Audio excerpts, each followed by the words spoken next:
We left off 154. Page 154.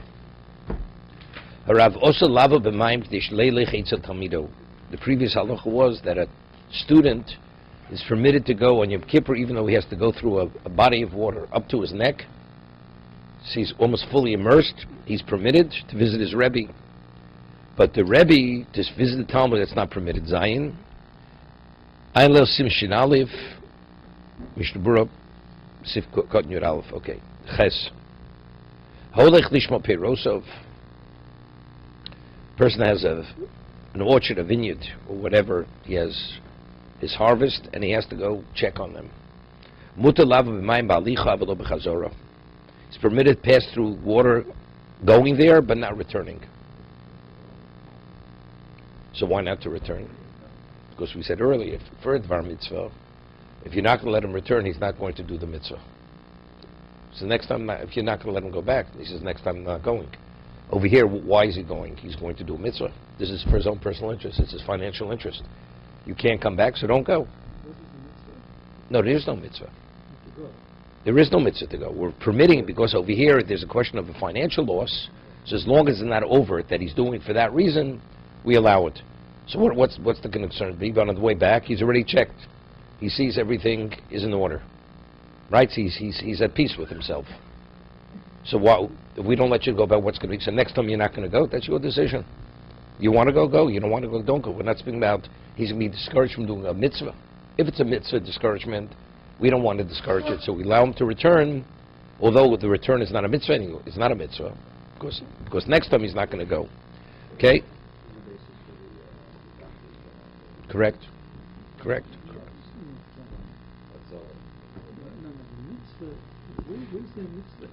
No, there is no mitzvah. Person wants, if there were mitzvah, the previous halacha discussed, person wants to visit his Rebbe. He has to consult with his Rebbe. So that's a mitzvah. So if you don't allow him to return, next time he's not going to visit his Rebbe. But here, why is he going? For his own personal interest. So what, he discovered next time he won't go, so don't go. Okay? Because it's something which we allow it because in terms of his concern, or it consumes him, or his mindset, he's not at peace until he knows his financial asset is in order. Let's see, Ches. So why don't we let him come back? Because he's accomplished what he's accomplished.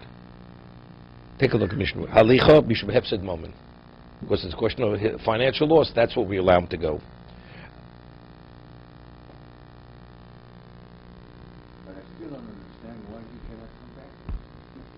He has to go through a body of water. If he's not walking, he has to wet himself. You're not permitted to immerse yourself in water on Yom Kippur. So Yom Kippur was speaking. See, Rabbi left on Rosh Hashanah. Okay.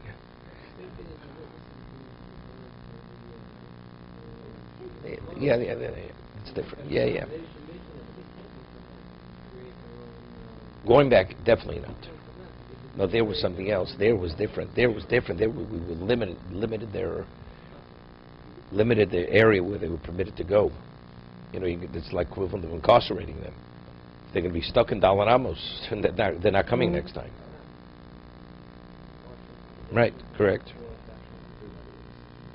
For sanctifying the new moon. Yeah.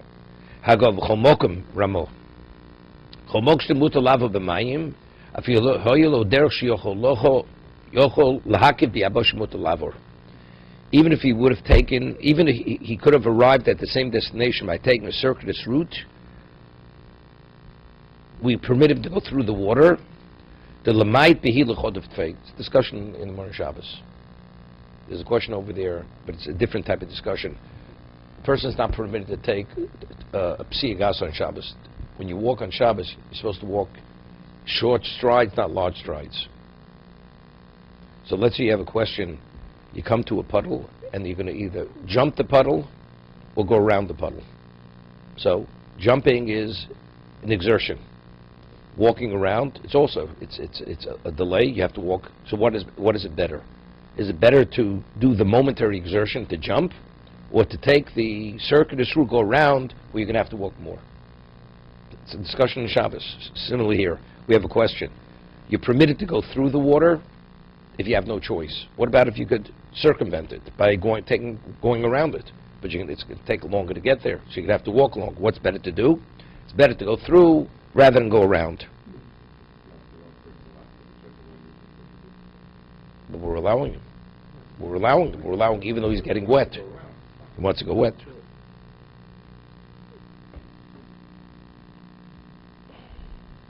Ches. We say it's better. Because one is a greater, you're not permitted to inconvenience yourself to do any level of exertion unless it's necessary. Here it's not necessary. But maybe it is necessary because you're not permitted to wet your body, right? With his clothing.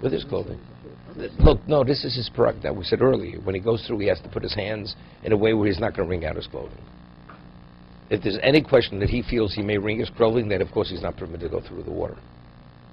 The man is fully aware what he's permitted to do, what he's not permitted to do, before he goes into the water.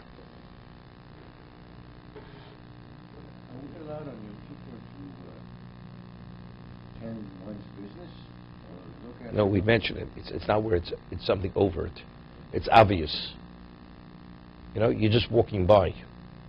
You're going to go in the area where you have your orchard to make sure everything's in place. Because otherwise you're distracted. But you don't tend to your orchard. No, visually. We're talking visually. You're not doing any physical I action. mean, if there is something wrong, you would be even more distracted. No. My orchard is in No. terrible state. So you'd be more distracted. You know, there's an expression, Ein lecho simchat elo katoras hasveikos. There's no greater joy than where you're resolving an unclear situation. Yes or no, but I know exactly where I stand. You know exactly where you stand.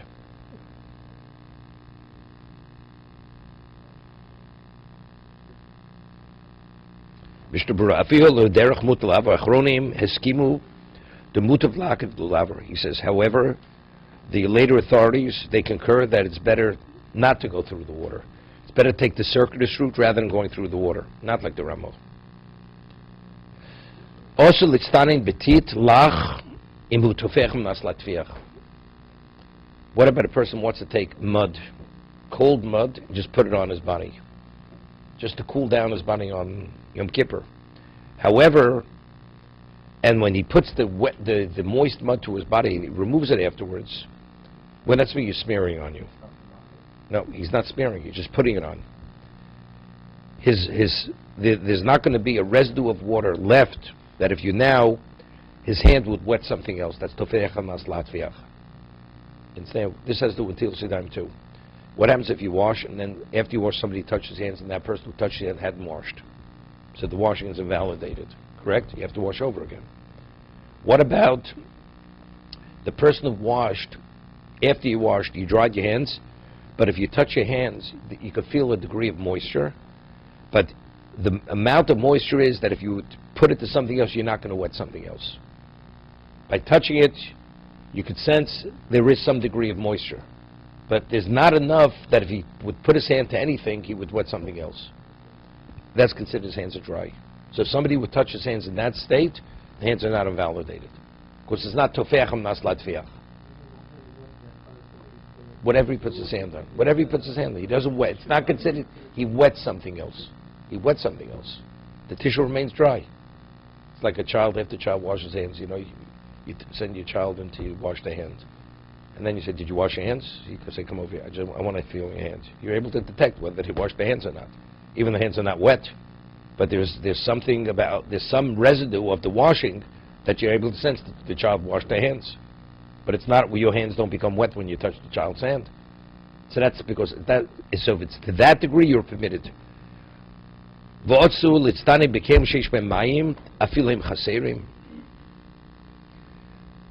about if you have a cold vessel which has water in it, and you want to touch the outer part of the vessel? So if the vessel's filled to the top, you say, you know why? Because if you touch it, it's inevitable it's going to spill over, and your hand's going to get wet, right? Or wherever you put the vessel, you move it, it's going to... What about it's choser? it's 50% full. So over there, even if you touch it, by touching it, nothing's going to spill out of the vessel. So your hands, your hand's not going to become wet, or your face is not going to become wet from it. Even that you should not. Bein shel cheres, bein shel mateches. Well, you could say cheres is porous, earthenware. We're not talking glazed. Pottery. Pottery, eventually, the liquid leaks through the outer part of the outer wall, right? That's the reason why you glaze it, that it should have less absorption. Whether it's made of earthenware, clay, or it's made of iron. Avol, I mean metal. Avol im reikim mutter. What about it had cold water in it, or something cold, and you emptied it, and now you want to put the cold vessel to your forehead, or to your hands, or whatever it may be. Mutter, you're permitted. What? No, he's telling you. No, maybe we should make a gzeira on that also. We're saying even though it's choser. I mean, how did it become cold? Because originally it had water. So maybe once you allow a person to engage in it, he may engage with the kli without emptying the kli. So it become a problem. The answer is no. It's only if there's water in there. I mean, what happens if a person takes an ice pack? Right? You have an ice pack which is which is made of a material, rubber, right? With the inner lining is plastic, so it doesn't leak through. Are you permitted? You have it. You keep refilling the ice. You refill the ice on, and they bring you the bag of ice every so and often. You put it on your face. Are you permitted? I mean, that's this question over here. It's there. It's sealed. So we're not differentiating whether there's a cover on the vessel or not a cover on the vessel. We're saying here the kli has to be empty, has to be totally empty. But you're not permitted to break it. You're activating a whole chemical activity, breaking. You have one of these hot patches or a cold patch. A what? A what?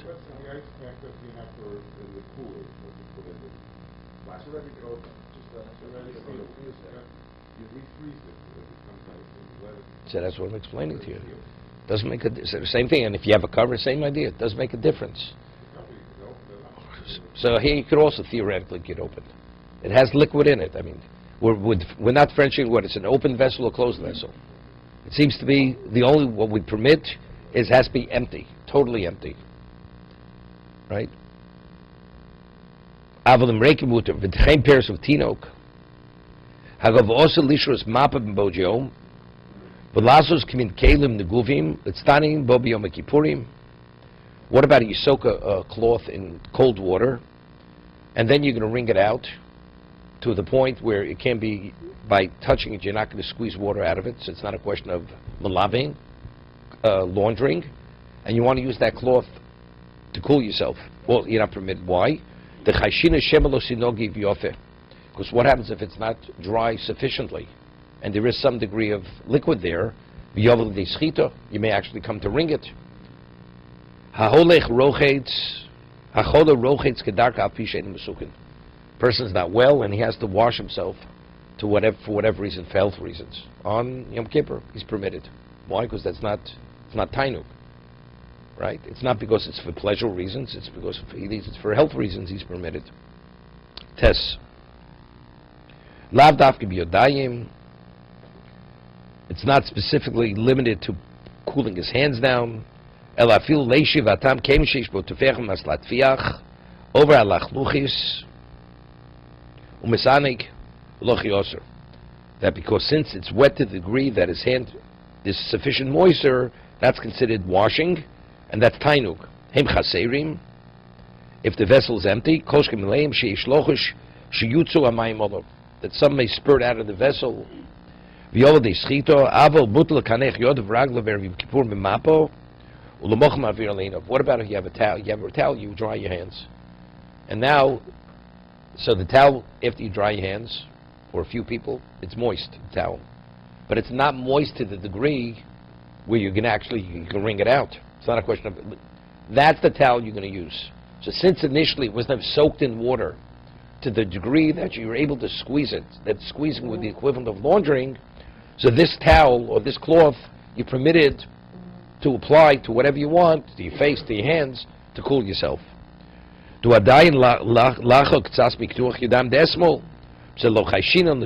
bothering me is What does he have to speak about? He dried his hands from before Yom Kippur. What about he dried his hands on Yom Kippur?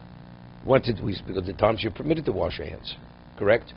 Person does his bodily functions. In the morning you wash your hands up to the knuckles. So the towel now is moist. Now you want to take that towel and apply it to yourself. I mean, so what does he have to speak about? The towel that was used from before Yom Kippur to dry his hands. Well, when you wash your hands and you dry it, it's not that degree. I have a Hasidic shtibel next door to me in Muncie. So, and they have towels. And they take very good care of the shul. And usually they change, but sometimes, and sometimes the towel, so many people use the towel, eventually it's dripping wet. So I went over to the Rav of the shul. I said, it's a question of schita, of libun. The person who uses it at a later point, just by touching the towel, he's causing water to be extracted from the towel. They have to be changed. Sometimes reaches such a point. He agreed immediately. He just wasn't aware of it. To be continued.